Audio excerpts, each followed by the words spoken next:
자소서 3번 절대 이렇게 쓰지 마라. 자소서 3번 절대 이렇게 쓰지 마라.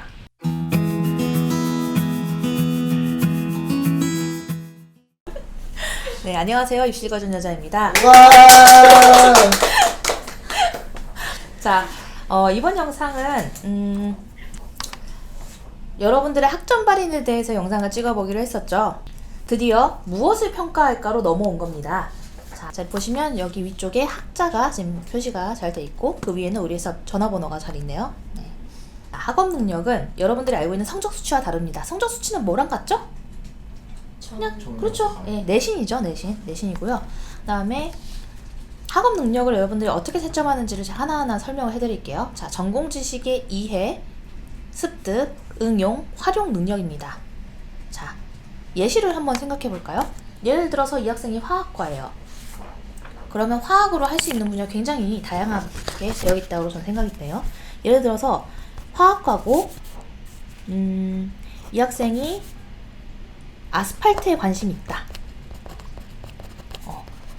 그럼 이 친구는 사실 아스팔트는 신소재공학의 영역도 해당이 되지만 화학과의 영역도 해당이 되는 거예요. 그래서 아스팔트에 대해서 너무 궁금했다. 왜 궁금했냐면 내가 학교로 오는 길에 보니까 아스팔트로 공사를 하고 있는데 그게 막 열이 막 나고 막 어떻게 막 기계를 누르고 막 이런 걸 보니까 그 로직을 너무 이해하고 싶어졌더라. 그래서 아스팔트에 대해서 막 논문도 직접 찾아서 보고 학술연구 정보 서비스, 그러니까 RISS, 리스라고 하죠. 거기 들어가가지고 막 검색도 해보고 아스팔트로 검색해서 최근 논문 3년치도 막 읽어보고 너무 재밌어가지고 아스팔트가 좀 빨리 굳지 않으면 거기 또 발자국이 찍힐 수도 있으니까 현재의 아스팔트의 성분을 유지하면서 어떤 첨가제를 넣었을 때 훨씬 더 빨리 굳게 만들 수 있다던가 이런 식의 연구를 시작했다고 하면 그 친구의 화학에서 더 한 단계 자세히 들어가서 아스팔트 분야와 관련된 화학에 대해서는 이 친구가 준전문가는 되겠다라는 걸 이해할 수 있겠죠.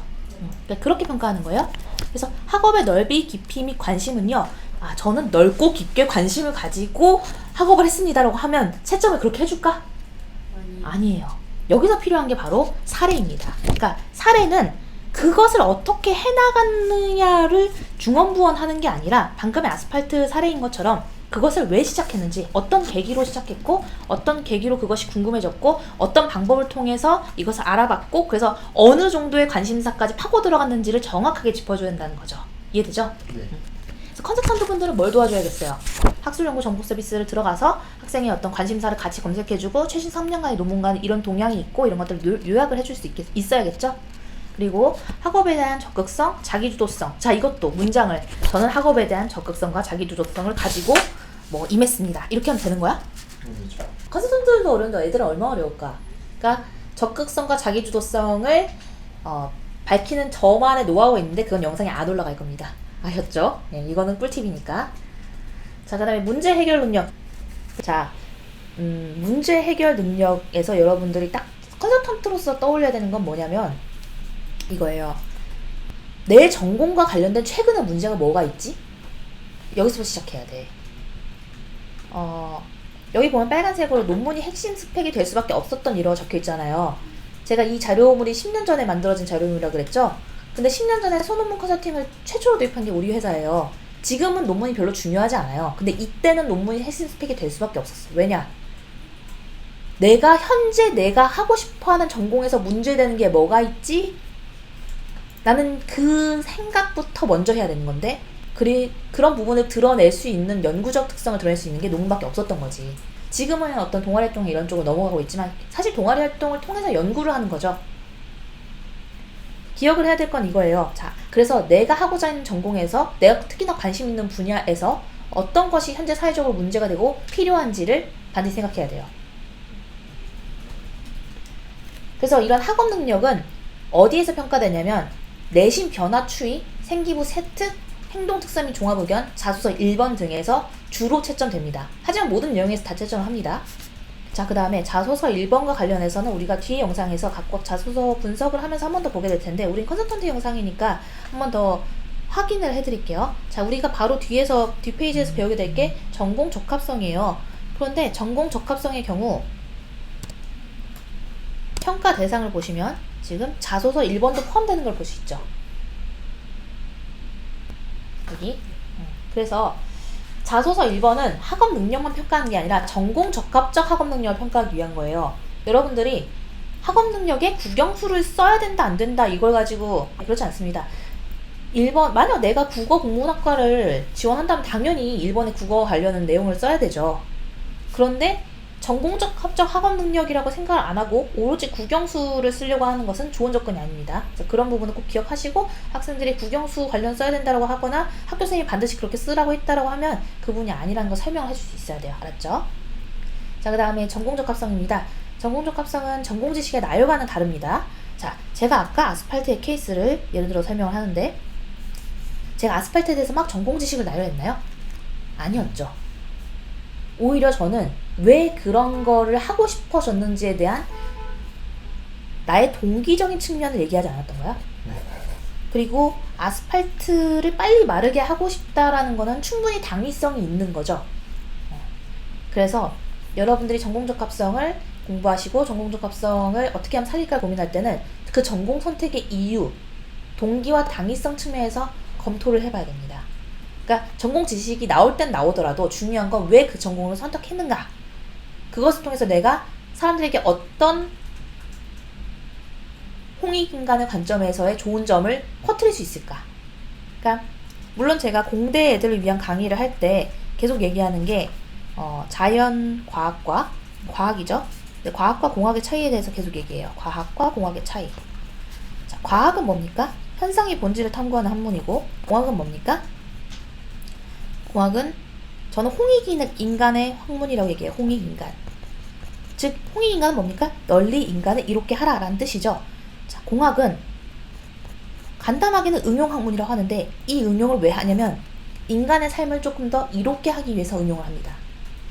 그런데 저는 인간의 삶을 더 이롭게 하겠다는 응용의 관점이 공학뿐만 아니라 경영이든 혹은 문과적인 접근이든 간에 모두 다 적용된다고 생각해요. 해서 항상 고민할 때 내가 이걸 해결하면 다른 사람들에게 뭐가 좋지? 더 광범위한 관점에서 인류에게 뭐가 좋지? 이런 부분을 생각하면서 자기의 스토리라인을 잡아가라는 거죠. 자, 전공분야를 공부하며 응용과 활용함에 있어서 적성에 맞고 성장 잠재력을 가지는가. 적성에 맞아야 됩니다. 적성에 맞지 않는 걸 억지로 하는 거는 저는 권장하지 않아요. 자, 그래서 이것이 대학에 들어서 그 학과 공부를 잘할 수 있는가로 연결이 됩니다. 전공에 필요한 재능과 성격은요, 예를 들어서 문예창작과의 감수성 표현력, 수학과의 논리력 꼼꼼함 같은 것입니다. 자, 여기서 정말 중요하죠. 전공에 필요한 재능과 성격 옆에다가 여러분이 쓰세요. 전공 적합적 인성.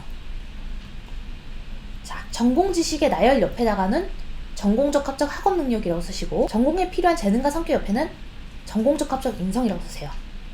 즉, 학업 능력, 인성은 전부 다 전공 적합성의 측면에서 판단이 되는 겁니다. 즉, 얘가 지금 국어국문학을 가고 싶은데 수학을 잘하는 게 중요한 게 아니잖아요. 수학과를 가고 싶은데 수학을 못하고 영어만 잘하는 게 중요한 게 아니잖아요. 그래서 학업 능력은 그냥 얘 모든 전반적인 학업 능력을 보는 게 아니라 전공 적합적인 학업 능력, 그리고 인성 또한 얘가 착하냐 못됐냐를 보는 게 아니라 전공에 필요한 재능과 성격과 인품을 갖고 있는지. 대부분의 전공에 필요한 건 뭐예요? 기본적인 끈기는 당연히 필요해요. 그러니까 끈기적인 측면, 뭐 성실성 이런 건 모든 전공에 다 필요하겠죠. 거기에다 막 집요함 이런 것들이 필요한 것도 꽤 많겠죠. 그래서 그런 것들이 중요한 거지 얘가 착하냐 나쁘냐를 인성으로 가린다는 게 아니에요. 아셨죠? 자, 평가 대상이 나왔어요. 평가 대상으로는 생기부 자율활동, 동아리활동, 진로, 세특, R&E, 자소서 1번, 2번 등등입니다. 무슨 얘기예요? 다, 올 이란 뜻이죠. 자, 발전 가능성입니다. 자, 발전 가능성은 이 문장을 꼭 생각해 보세요. 주어진 환경과 주어진 조건으로부터 사람마다 다른 발전을 하게 됩니다. 즉, 대학 입장에서는 같은 교육을 제공할 텐데 그럼 똑같은 교육을 제공해도 누가 더 성장을 이룰 것인가를 생각하고 학생을 선발한다는 겁니다. 그리고 제가 10년 동안 계속 강조한 게 뭐라고요? 어떻게, 즉 how보다 중요한 것은 왜 라고요. 여러분들이 자소서를 쓸 땐 당연하고요. 면접을 할 때도요. 그것을 어떻게 했는지가 궁금한 게 아니라 그것을 왜 했는지 궁금해합니다. 왜냐면 보세요. 자, 내가 현재 어디 있는가? 내가 무엇을 하고 싶고 어디에 도달하고 싶은가? 자, 그래서 동기와 목적의 차이는 결과의 차이를 만든다. 이 문장을 반드시 기억해 주시길 바랄게요. 어떤 동기를 가졌는지에 따라서 사람마다 그가 할 수 있는 결정이 달라집니다. 그리고 그 결정들이 모여서 결과가 달라집니다. 매 순간순간에 선택과 집중이 달라지고 그 선택과 집중에 따라 여러분이 10년 후에 다른 위치에 가게 됩니다. 이 문장을 잘 기억해 주시고 이 문장을 학생에게 잘 흡수시켜 주세요. 그만큼이나 동기가 중요합니다. 왜 그것을 하고 싶니에 대해서 답변을 하지 못한 학생들은 재학생으로 받지 않습니다. 왜냐하면 그 차이는 굉장히 어마어마하거든요. 아니 도대체 왜요? 라고 물어볼 수 있지만 어떤 동기를 가졌는지에 따라서 여태까지 선택해온 것이 다 다를 겁니다. 근데 그거를 인지하지 못하고 있다면 지금이라도 인지하고 그 다음에 더 좋은 선택과 집중을 해서 더 좋은 자리에 자기를 갖다 놓을 수 있는 사람이 되기를 제가 굉장히 바라고 있기 때문이죠. 자, 자소서 공통문항의 배우고 느낀 점 중심으로의 의미를 알아봐야 하는데, 자, 이 부분은 제가 스킵합니다. 왜 스킵하냐면 이후의 영상에서 아주 마르고 닳도록 배울 것이기 때문입니다. 아시겠나요? 네. 자, 인성을 보시면 성격, 도덕성, 가치관, 리더십, 그리고 이것이 바로 자기소개서 3번에 기재되는 것들이죠. 인성은 착한가 나쁜가 아니라고 했어요. 문제를 받아들이고 대처하는 자세가 여러분의 인성입니다. 학생부 종합전형에서 인성이란 단어는 그 학생이 문제를 받아들이고 대처하는 자세라는 겁니다. 근데 이 단어가 너무 길기 때문에 두 글자를 바꿔서 인성인 거예요. 그래서 걔는 우리가 평소에 사용하는 단어랑 입시 단어랑 달라요. 그 학생이 위기와 갈등에 처했을 때 어떤 마음가짐으로 해결하려고 하는가. 자, 제가 지금 색깔을 처리한 거는 어떤 마음가짐이에요. 해결이 아니에요. 그 문제를 해결하지 않았어도 괜찮아요. 근데 항상 여러분들이 이제 3번에 쓰지 말아야 되고, 자, 여기서 이제 꿀팁 나갑니다. 자소서 3번 절대 이렇게 쓰지 마라. 1번.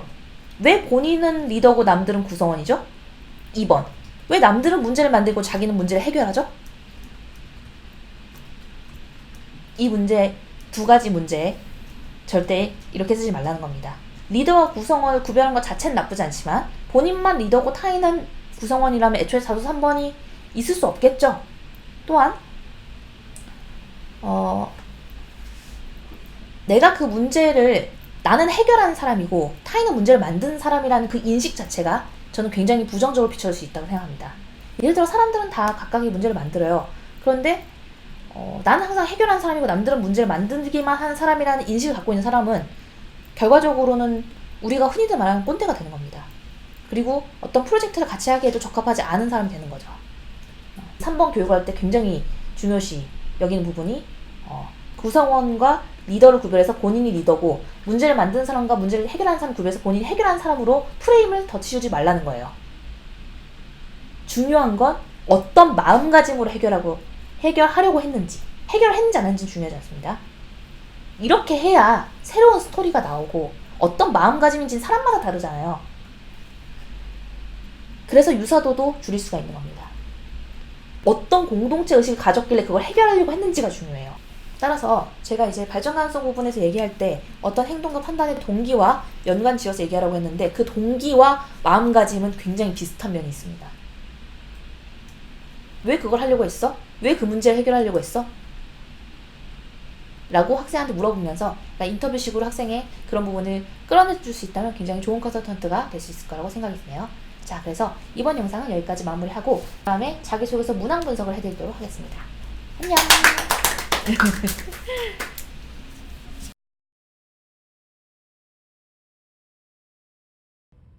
이렇게 하는 거 맞아?